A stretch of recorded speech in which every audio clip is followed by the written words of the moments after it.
Hello guys, this is Rajeev and you are learning on Aims Academy. तो बेटा अब मैं लेकर आया हूँ आपके लिए एग्जांपल्स ऑफ एक्सरसाइज 1.1।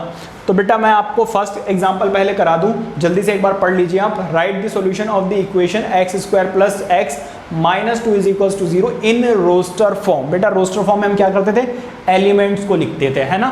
तो बेटा देखिए, अब मिडिल टर्म स्प्लिटिंग तो आपको बहुत अच्छी तरीके से आती होगी, तो कर लेते हैं एक्स स्क्वायर प्लस, अब बेटा यहाँ पे क्या आएगा,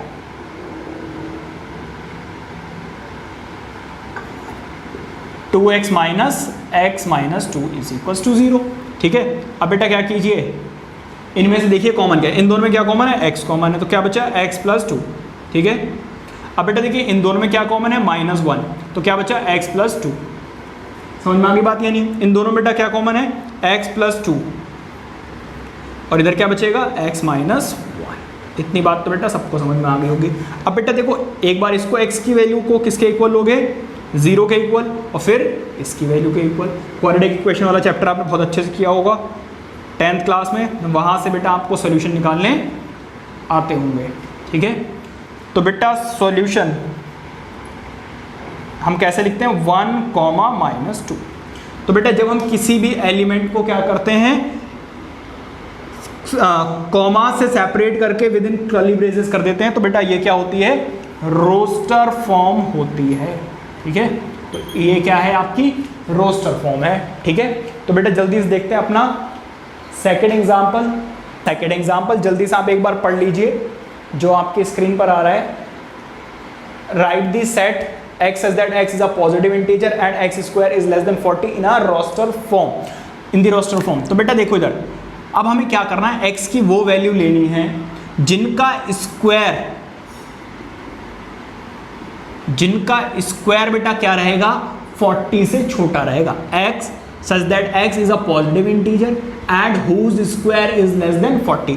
तो भाई 1 का स्क्वायर क्या है, 40 से छोटा है, 2 का स्क्वायर 40 से छोटा है, 3 का स्क्वायर, तो बेटा ये है रिक्वायर्ड नंबर्स। ठीक है, तो ये हो गया बेटा इसका आंसर। अब आ जाइए ये वाला थर्ड, देखिए एक बार थर्ड पढ़ लीजिए आप लोग, एग्जाम्पल थर्ड भी पढ़ लीजिए। दिया हुआ बेटा, write this set A is equals to this, मतलब 1, 4, 9, 16, 25 in row set builder form. तो बेटा ये सेट A है, इसको बेटा सेट बिल्डर फॉर्म में लिखना है। तो सेट बिल्डर फॉर्म में कैसे लिखते हैं भाई, मैंने आपको बताया x such that x is equals to, बेटा देखो ये 1 का स्क्वायर, ये 2 का स्क्वायर, ये 3 का स्क्वायर, इसका मतलब n का square, where n belongs to integer and, अच्छा ये तो इनफाइनाइट जा रहा है, तो बेटा ऐसे रखेंगे।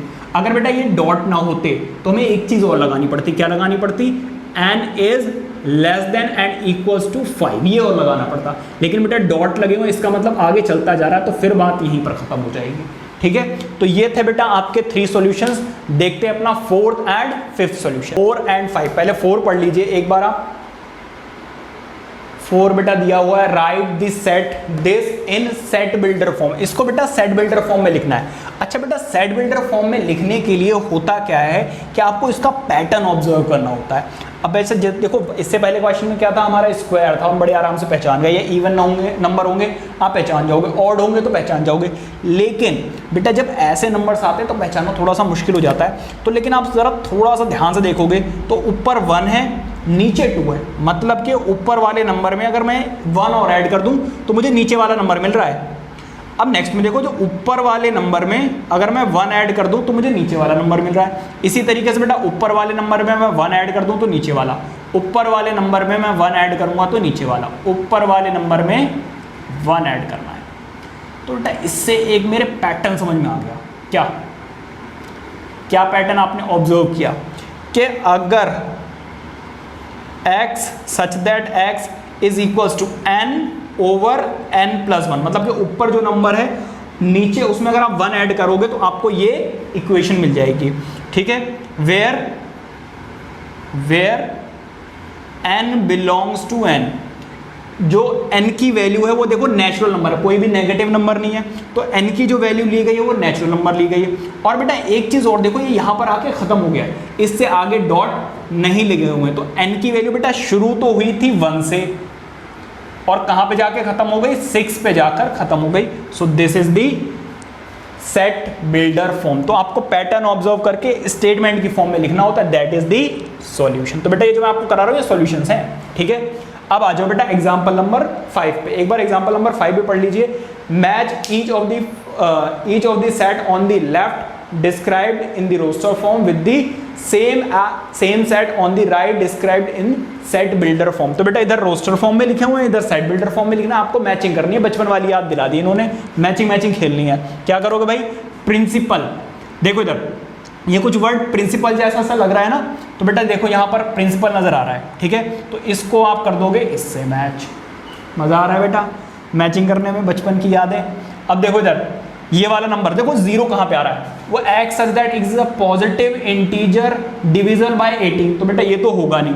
ये देखो x such that x is an integer and x square is -9 is equals to 0, ये भी नहीं हो सकता। ये देखो x such that x is an integer and x plus 1 is equals to 1। तो बेटा ये प्लस में उधर जाकर क्या हो जाएगा, माइनस। तो 1 माइनस माइनस इज 0। तो बेटा ये रहा इसका वाला, ठीक है। अब बेटा देखो ये वाला, ये 1 2 3 4 5 सॉरी 1 2 3, फिर क्या आया 6, फिर क्या आया 9, फिर क्या आया 18। तो बेटा एक बात बताओ, ये 18 जो है, 18 के फैक्टर्स कौन कौन से हैं, 1 2 3 6 9 18 ही तो है। तो इसका मतलब ये है कि x such that x is an integer is a divisor of 18। तो ये सारे के सारे बेटा क्या है, 18 के डिवाइजर है। अब बेटा लास्ट वाला तो हमें देखना ही नहीं है वैसे भी, क्योंकि जो बच्चा वो क्या है लास्ट का, वरना आप देख भी लो कि अगर आप इसको सॉल्व करो एक्स स्क्वायर को -9 उधर लेकर जाओगे तो 9 आ जाएगा, स्क्वायर हटाओगे तो स्क्वायर रूट लग जाएगा। और बेटा 9 किसका स्क्वायर रूट होता है, 3 का। तो प्लस माइनस क्या आ रहा है बेटा 3, तो ये रहा प्लस का 3 और ये रहा माइनस का 3। तो इस तरीके से बेटा सिंपल से क्वेश्चंस हैं। ये एग्जांपल कीजिए, इंट्रोडक्शन वाली वीडियो अपलोड कर दी है, पहले आप जाके इंट्रोडक्शन देखिए, फिर ये वाली एक्सरसाइज कीजिए। और जो बच्चे इंट्रोडक्शन देख के आ रहे हैं उनके लिए तो ये वीडियो बहुत ही अच्छी है, क्योंकि आपको थोड़े से एग्जाम्पल का भी आइडिया मिल गया। आई होप बेटा आपको ये समझ में आया होगा, और अगर आपको समझ में आया तो आप एक्सरसाइज के सारे क्वेश्चंस बड़े ही इजीली कर सकते हैं। हो सकता है एक आधी क्वेश्चन में आपको दिक्कत आए, उसके लिए मैं आपके लिए एक्सरसाइज अपलोड करूंगा। और अगर बेटा आपको ये समझ में आया और वीडियो अच्छी लगी तो वीडियो को लाइक कर लीजिए, चैनल को सब्सक्राइब कर दीजिए, बेल आइकन को हिट कर दीजिए, जिससे कि मैं आपके लिए जैसे ही नेक्स्ट वीडियो अपलोड करूंगा आपके पास नोटिफिकेशन आ जाएगी। Till then take care.